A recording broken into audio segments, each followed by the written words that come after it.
Chers amis, bonsoir.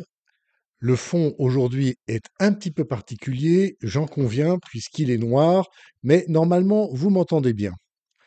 Aujourd'hui, je voudrais vous parler de l'Esprit Saint qui est le feu. Et ce feu que l'on allume dans la nuit de Pâques, ce feu qui éclaire, réchauffe et qui aussi purifie.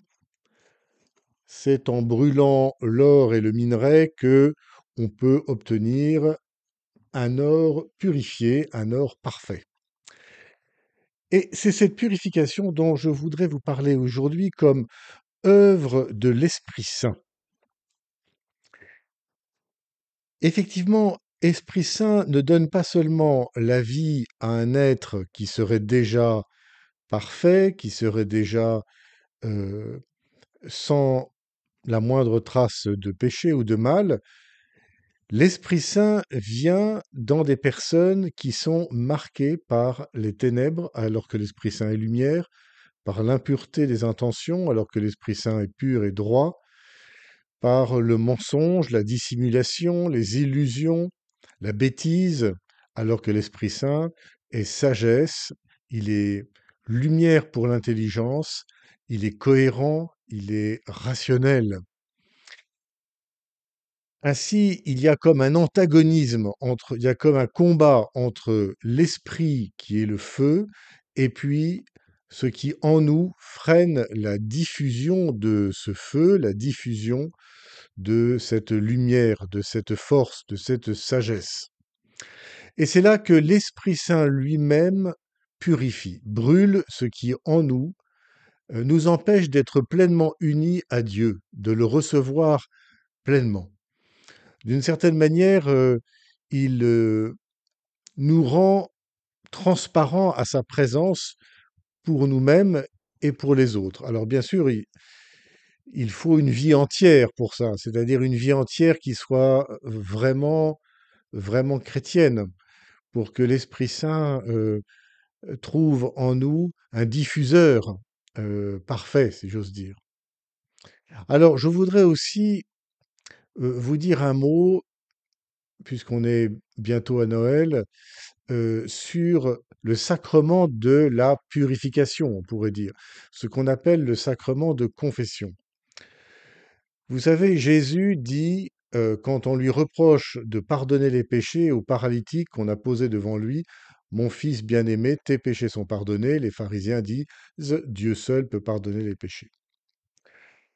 Et Jésus dit, eh bien, aussi est-il plus difficile de rétablir les jambes de cet homme ou de lui dire tes péchés sont pardonnés, et le paralytique se lève, prend son grabat et sort.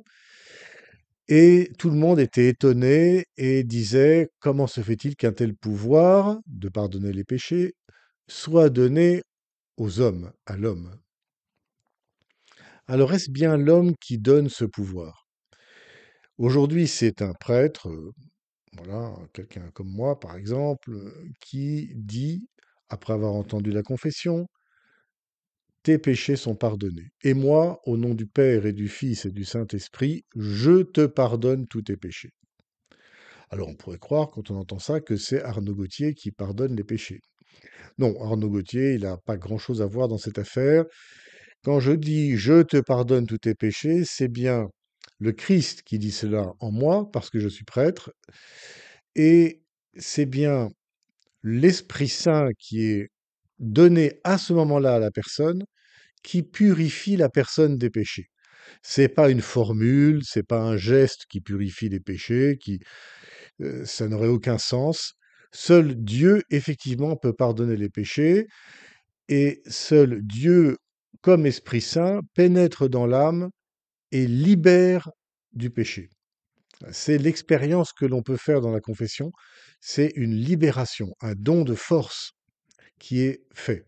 Et ça, Dieu seul peut le faire, parce que Dieu seul peut pénétrer dans les âmes et effacer le péché. Pour terminer, je dirais qu'il y a un lien entre Dieu qui crée. Vous savez, quand Dieu est créateur, il crée à partir de rien. C'est le néant, il n'y a rien, et puis il fait être le monde. Eh bien, pour l'Esprit Saint purificateur, c'est l'inverse. Il prend le péché qui est en nous et il le réduit à néant. Il n'y a plus de péché. Aux yeux de Dieu, il n'y a plus de péché. Cela, seul l'Esprit purificateur peut le faire dans le cœur qui accueille son action en lui. C'est ce que je nous souhaite à tous et je vous souhaite une bonne soirée et à la fois prochaine. Alors attention, attention, ça va s'arrêter. Clouc. Coucou, je suis encore là, mais pas pour longtemps.